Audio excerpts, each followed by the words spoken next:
Hablan de los accidentes. Ahora en el internet somos muy dados a descargar este tipo de imágenes.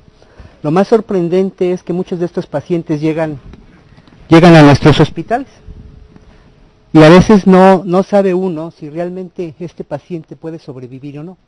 Generalmente estamos acostumbrados a ciertas situaciones, y de ahí que nosotros tengamos entonces que establecer cuáles son las estrategias que vamos a seguir en relación al trauma de extremidades o al trauma de abdomen, enfocado desde el aspecto global del trauma múltiple. Un fenómeno importante tiene que ver particularmente con algunas situaciones.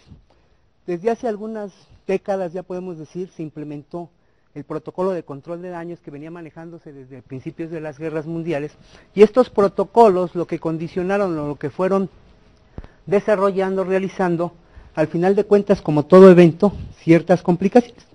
En relación al síndrome compartimental relacionado a extremidades, nosotros básicamente sabemos que generalmente se basa por ese incremento o ese aumento de volumen a nivel de las lesiones, ya sea por fracturas, por machacamientos, por luxaciones, y este tipo de alteraciones no es más que el reflejo de un compromiso a nivel del flujo sanguíneo del músculo y que finalmente va a condicionar un daño tisular importante. De ahí que nosotros tengamos que establecer medidas estratégicas antes de que pasen las primeras 3 a 6 horas. Ya les decía el doctor Rivera que la mayoría de los pacientes, persea la llamada hora de oro, persea la mejora de los sistemas de atención prehospitalaria, siguen llegando retrasados a nuestros hospitales. Y en estos hospitales lo que nosotros observamos a veces es que el resultado final es la isquemia y la necrosis, pero no nada más del músculo, sino de muchos sistemas por esos tiempos de hipoperfusión. Bajo esa salvedad, nosotros entonces, ya desde hace algunos años, desde hace algunos años, hemos estado trabajando en diferentes, nosotros más que nada nuestros protocolos los manejamos a manera de proyectos. Primero proyectos que estratifican el estado o la relevancia del problema, y en uno de esos nosotros vimos que cuando se empezaba a manejar la cirugía de control de daños, se hacía a diestra y siniestra, ya fuera ortopédica, ya fuera abdominal, y que a veces no se le daba el seguimiento. En muchos de nuestros hospitales o en muchos hospitales públicos nos enfrentamos a que el paciente se le resuelve de manera primaria trauma de abdomen, el empaquetamiento, pero después para que lo pasen a quirófano los cirujanos, es un pelear y ya pásalo y no tengo tiempo quirúrgico y mejórale esto, y entonces eso viene retrasando y viene en contra de esos protocolos que tienen que ver en cuanto al manejo. De esos nosotros sabemos que los grandes factores de riesgo, independientemente de los factores externos, los más importantes se relacionan en cuanto a los incrementos del contenido. Uno de ellos tiene que ver la sangre en las cavidades, la presencia de trauma, una parte importante es la isquemia. Parece que no, pero la reperfusión o la mejora de TEAs rápidamente o la mejora con volumen para mantener variables fisiológicas es una cuestión que finalmente causa reperfusión celular. El otro tiene que ver con el estado de choque prolongado y el otro es el manejo exhaustivo o la reanimación exagerada en el manejo de soluciones parenterales.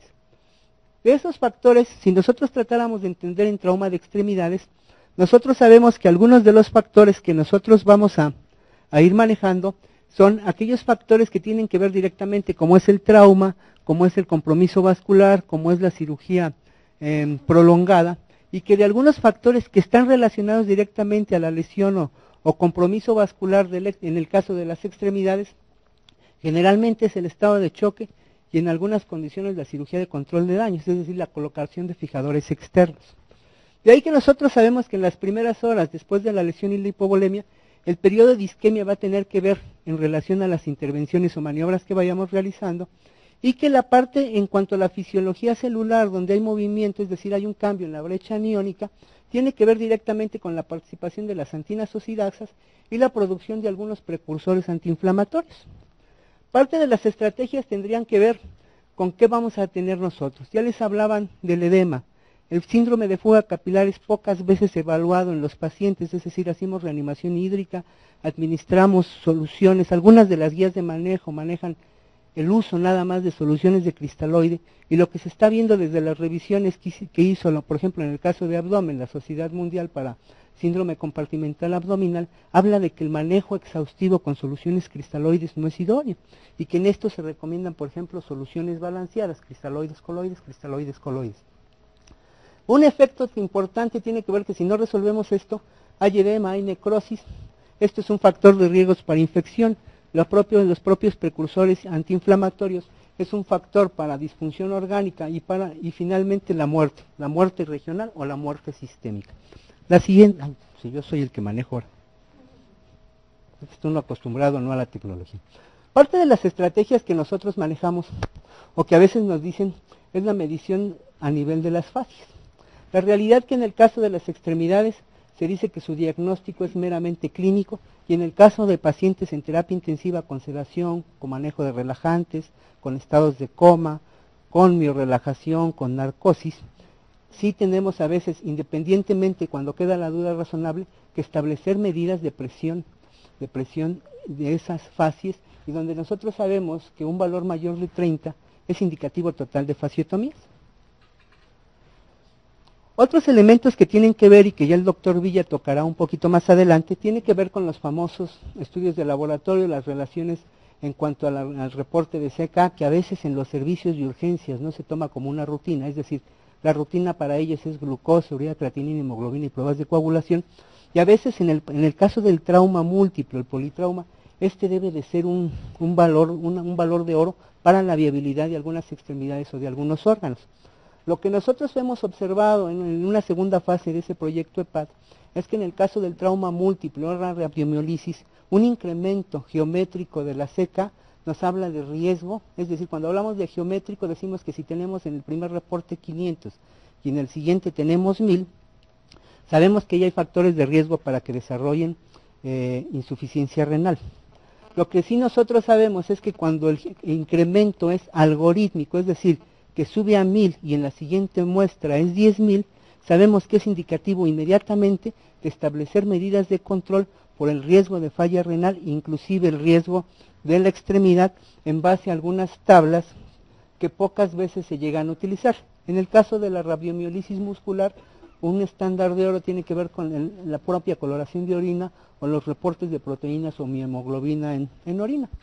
Pero nosotros sabemos que parte de esos indicativos, la primera estrategia tiene que ser la estabilización y en su caso las fasciotomías, en otro caso la terapia de reemplazo de volumen en soluciones cristaloides y soluciones hiperoncóticas en relaciones balanceadas, uno a uno, un soporte hemodinámico eficaz, la protección renal cuando observamos incrementos geométricos, es decir, paulatinos de la CK, y sobre todo la terapia de reemplazo renal oportuna cuando el incremento es algorítmico. Es decir, a veces existe la controversia de cuándo voy a iniciar la terapia de reemplazo renal.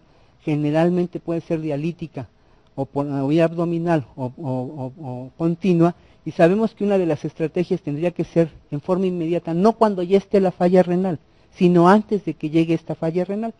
Les decía yo que algunas situaciones o algunas escalas poco utilizadas en terapia intensiva, esta es una escala que está hecha para fracturas, pero que puede ser perfectamente adaptada para ver el riesgo de extremidades y rabiomiolisis si relacionamos los valores. Un valor mayor de 7 nos habla de que el paciente debe de ser amputado.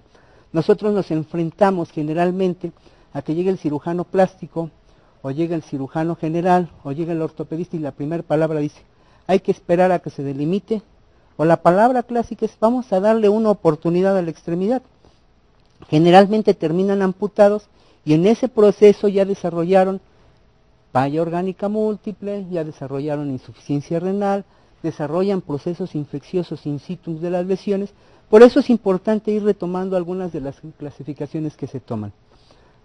Lo que a continuación vamos a ver es un tema que en los últimos años, generalmente en esta década y en los últimos 5 años ha tomado relevancia. Este es el síndrome que le llaman el síndrome compartimental abdominal. Ya el doctor Rivera les platicó un poquito de la historia de eso. Parte de esta información son las recomendaciones de 2007-2008 de la Sociedad Mundial para el Síndrome Compartimental Abdominal, el cual tuvo como objetivo reunir a intensivistas, cirujanos, anestesiólogos de diferentes partes del mundo para establecer primero cuál era la situación de este síndrome compartimental abdominal.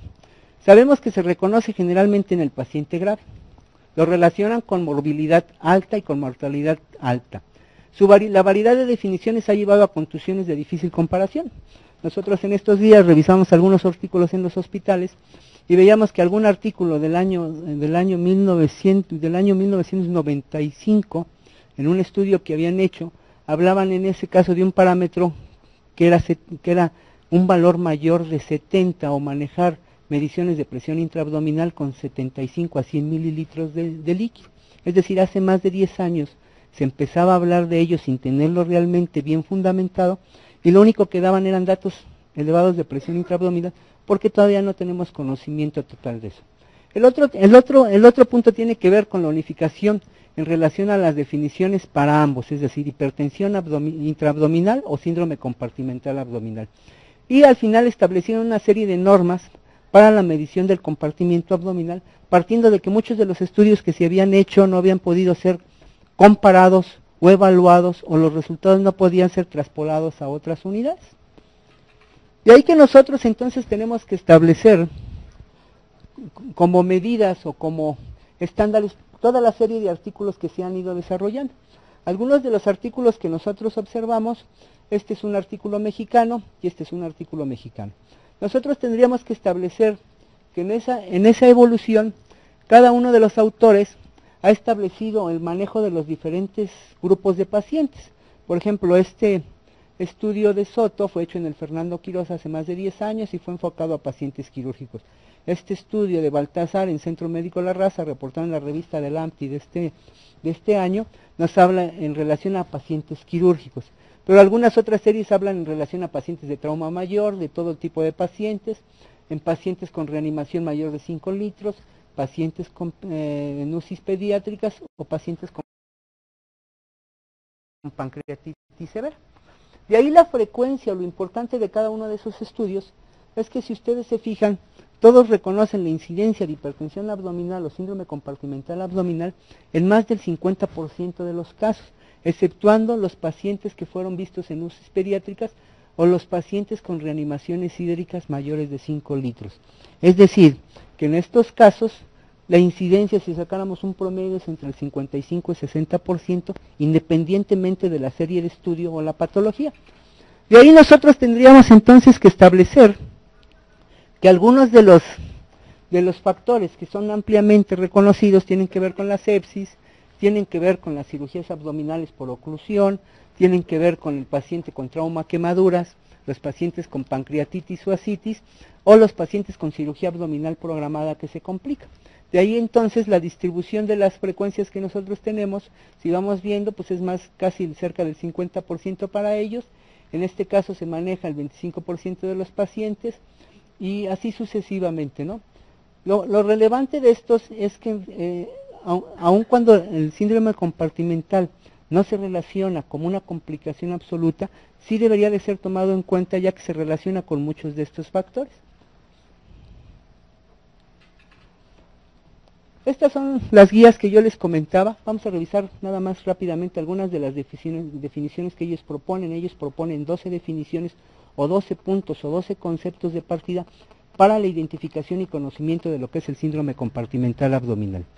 De ahí nosotros tendríamos que establecer entonces como puntos o como primer punto de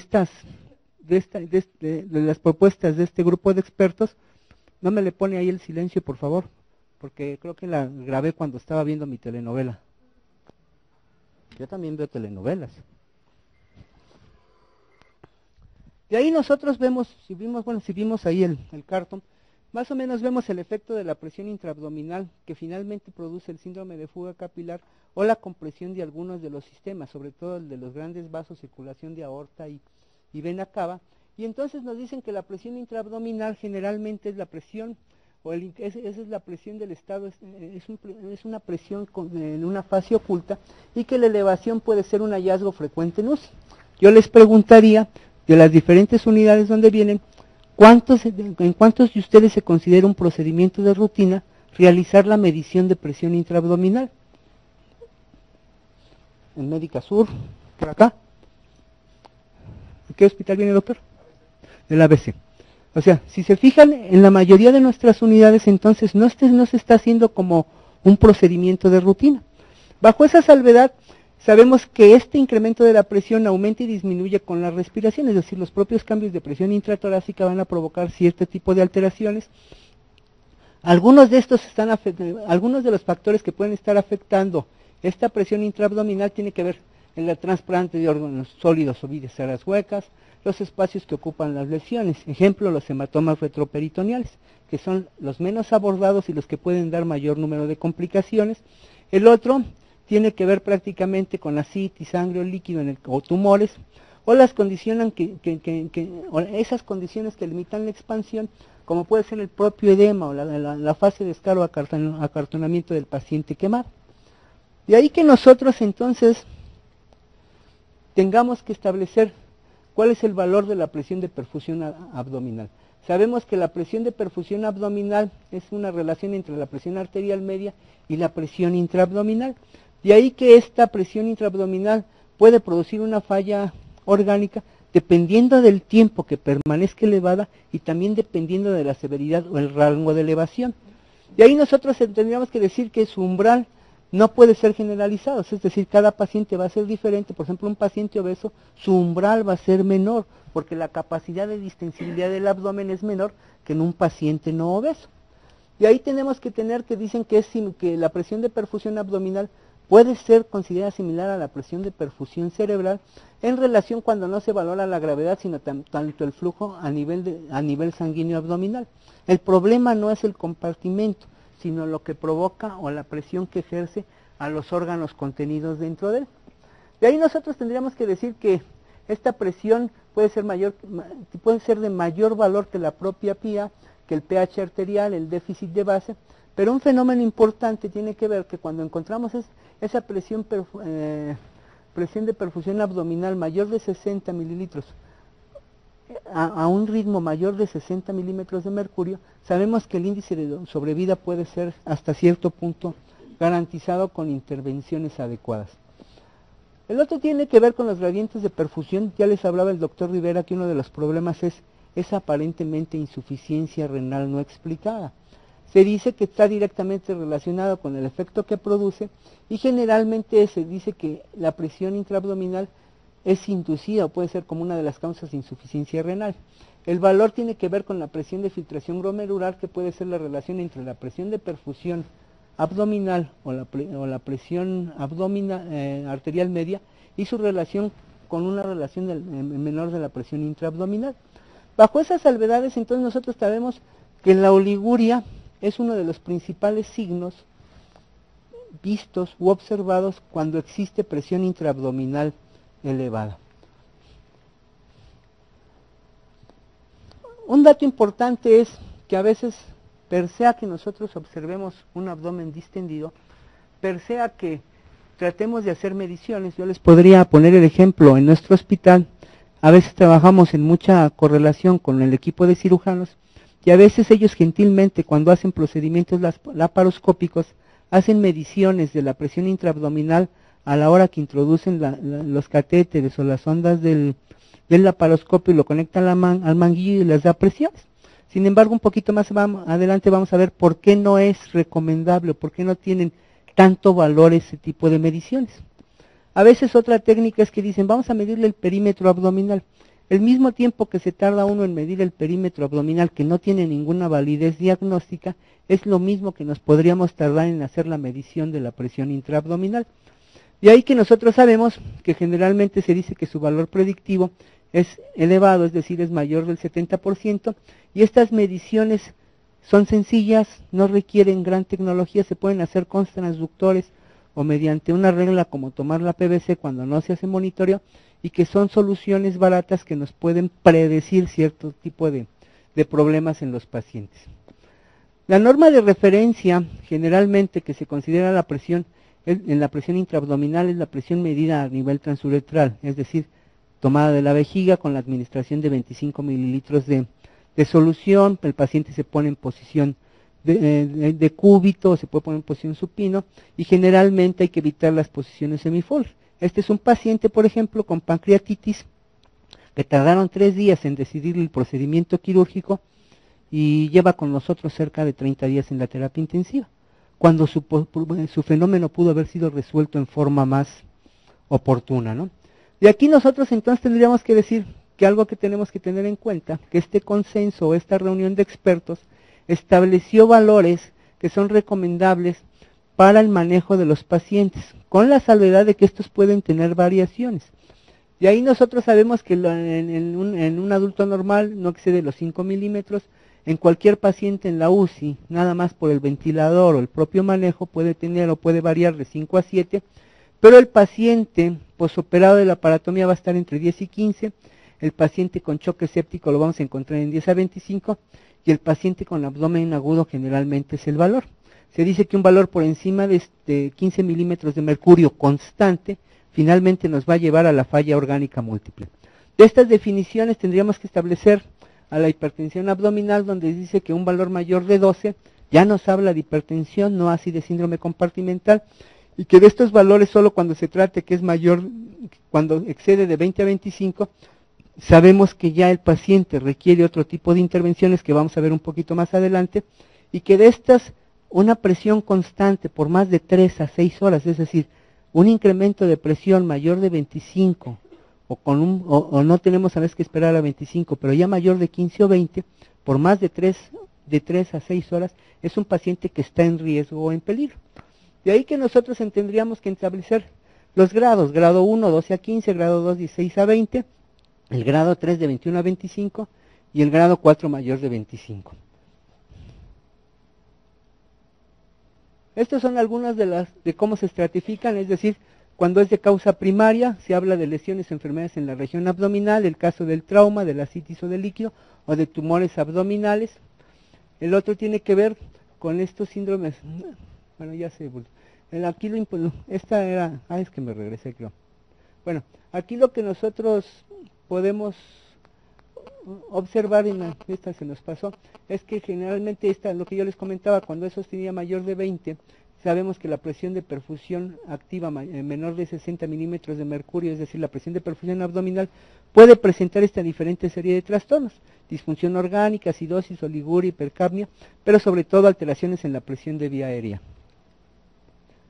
Este sería lo que es el síndrome o la hipertensión abdominal o síndrome compartimental secundario, que generalmente es por sepsis o el denominado síndrome de fuga capilar asociado a la excesiva reanimación hídrica en el paciente quemado o en aquellos pacientes con reanimaciones masivas.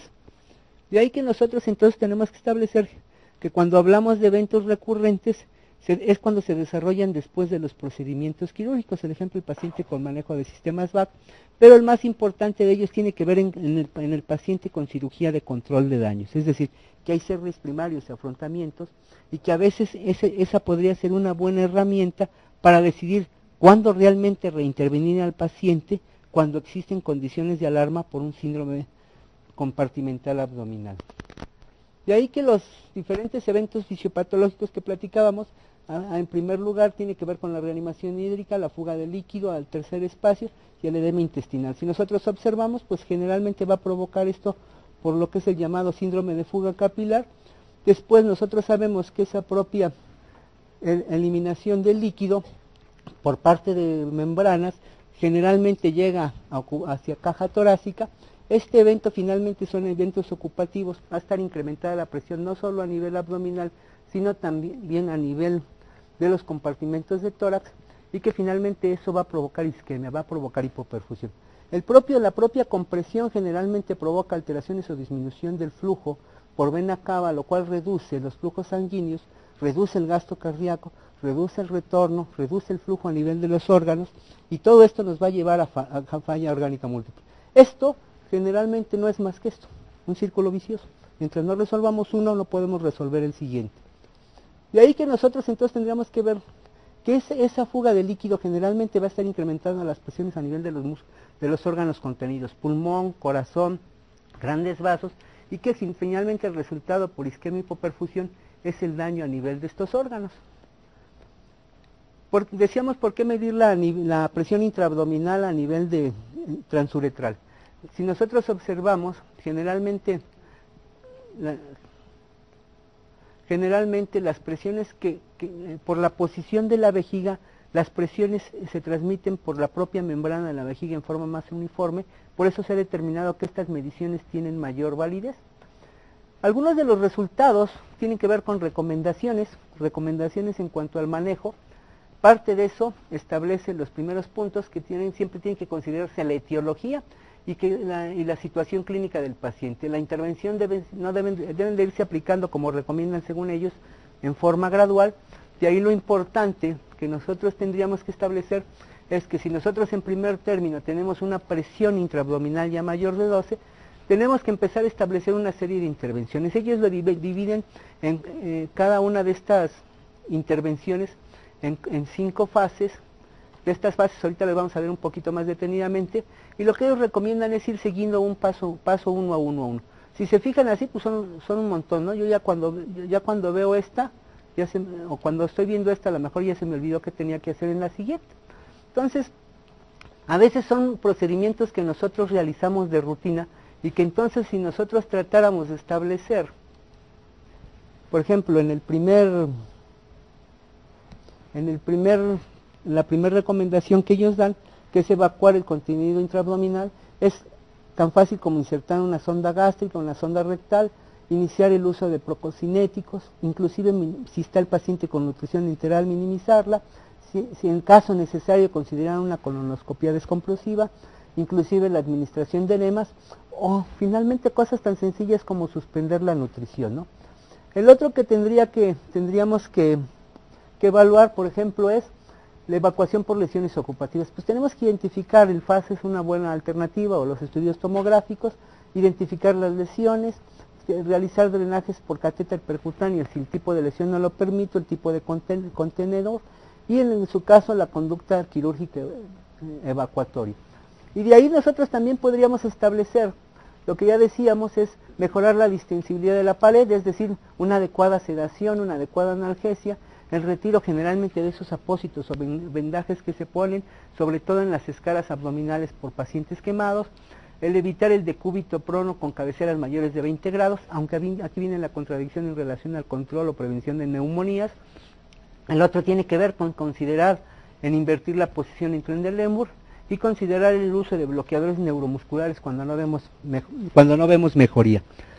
De ahí lo siguiente tendríamos que establecer en cómo optimizar la reanimación. Bueno, ya decíamos que es uno de los puntos a tratar, tiene que ver con optimizar la reanimación hídrica, evitar la reanimación excesiva, el balance de líquidos al tercer día debe de ser generalmente de 0 o negativo, por eso es bueno un control de balance de líquidos, incluyendo aquellos ingresos que vinieron desde urgencias.